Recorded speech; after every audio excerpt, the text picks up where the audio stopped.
রাষ্ট্র পরিচালনার ক্ষেত্রে একটা রাষ্ট্র অত্যন্ত সফল এবং সুন্দরভাবে চলবে যদি এই তিনটি অর্গানের মধ্যে যেন একটা সুসমন্বয় থাকে। আপনারা জানেন যে সুপ্রিম কোর্টে একটি হাইকোর্ট বিভাগে একটি রায় হয়েছিল 2রা সেপ্টেম্বর 2025।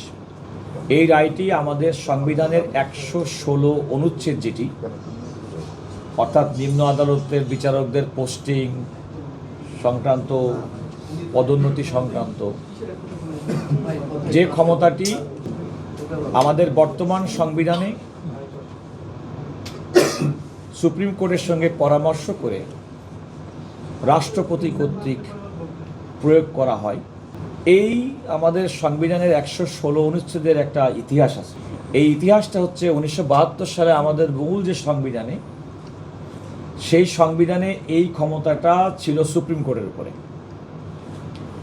যা হোক, পরবর্তীতে 4র্থ সংশোধনীর মাধ্যমে এই সংশোধনীটা, এই অনুচ্ছেদটি সংশোধন করে এটা সুপ্রিম কোর্টের পরিবর্তে রাষ্ট্রপতি করা হয়।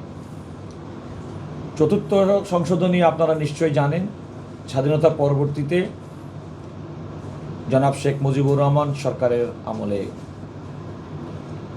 পরবর্তীতে 1979 সালে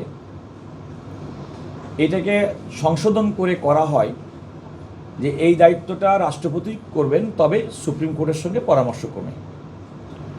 আপনারা জানেন যে আমাদের দেশে 5ম সংশোধনী একটি রায় আছে, যে রায়ের মাধ্যমে আলটিমেটলি এই 1979 সালে যে সংশোধনীটি করা হয়েছিল সেটি বাতিল হয়ে যায়।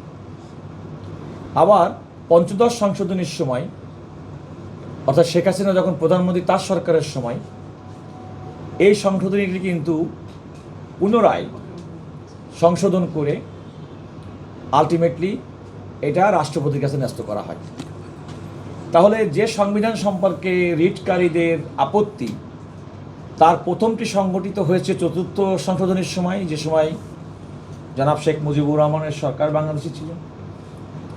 আবার 5ম সংশোধনী, যে সংশোধনীর উপরে ভিত্তি করে এটি 72 সালের সংবিধানের বাইরে গিয়ে পুনরায় রাষ্ট্রপতির কাছে ন্যস্ত করা হয়েছে, যেটার বিরুদ্ধে রিট পিটিশন দায়ের হয়েছে, সেটাও কিন্তু বিগত শেখ হাসিনা সরকারের সময় হয়েছে। এই সংশোধনীটা চ্যালেঞ্জ করে এবং 2017 সালের একটা রুলস, সেটা চ্যালেঞ্জ করে আলটিমেটলি হাইকোর্টে রিট পিটিশন দায়ের করা হয়। আপনারা জানেন সেই রিট পিটিশনে এই 4র্থ সংশোধনী, অর্থাৎ 1974 সালের সংশোধনী আর হচ্ছে 2011 সালের সংশোধনী, এই দুটার পাশাপাশি যে রুলস চ্যালেঞ্জ করা হয় আদালত, এবং আর একটা প্রেয়ার করা হয় যে সুপ্রিম কোর্টের জন্য একটা স্বতন্ত্র সচিবালয় করা, এবং সেই স্বতন্ত্র সচিবালয় মর্মে একটা ডিরেকশন চাওয়া হয়েছিল, যে স্বতন্ত্র সচিবালয়ের ডিরেকশনও আদালত দিয়েছিল। এই রায়টি প্রকাশিত হয়েছিল 2রা সেপ্টেম্বর 2025, অন্তর্বর্তীকালীন সরকারের সময়।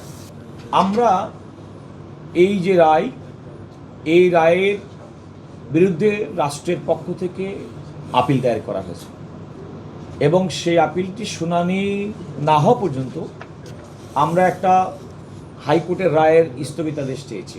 এবং আজকে বাংলাদেশের মাননীয় প্রধান বিচারপতি সহ আপিল বিভাগের 4 বিচারপতির সমন্বয়ে গঠিত বেঞ্চ আমাদের আবেদন মঞ্জুর করেছেন।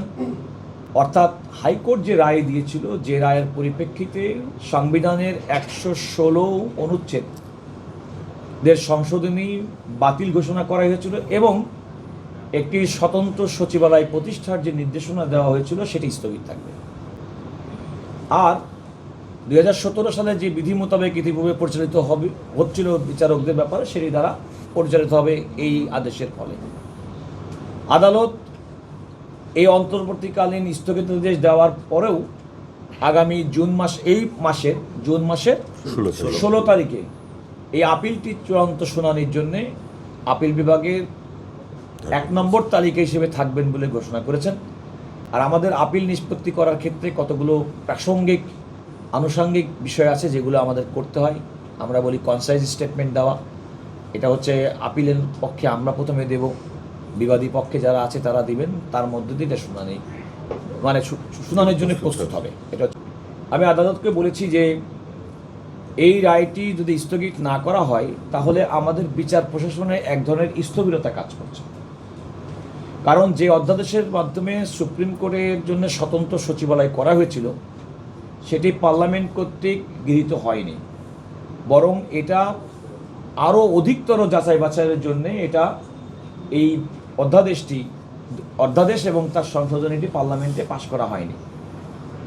এবং আমি রাষ্ট্রের পক্ষে সরকারের যে বক্তব্য, অর্থাৎ পার্লামেন্টের যে অ্যামেন্ডমেন্ট আনা হয়েছে সেই অ্যামেন্ডমেন্টে যেটা উল্লেখ করা আছে অধিকতর যাচাই বাছাই করার জন্য, সেটা করার জন্য এটাই সরকারের অবস্থান হিসেবে আমি ব্যাখ্যা করেছি।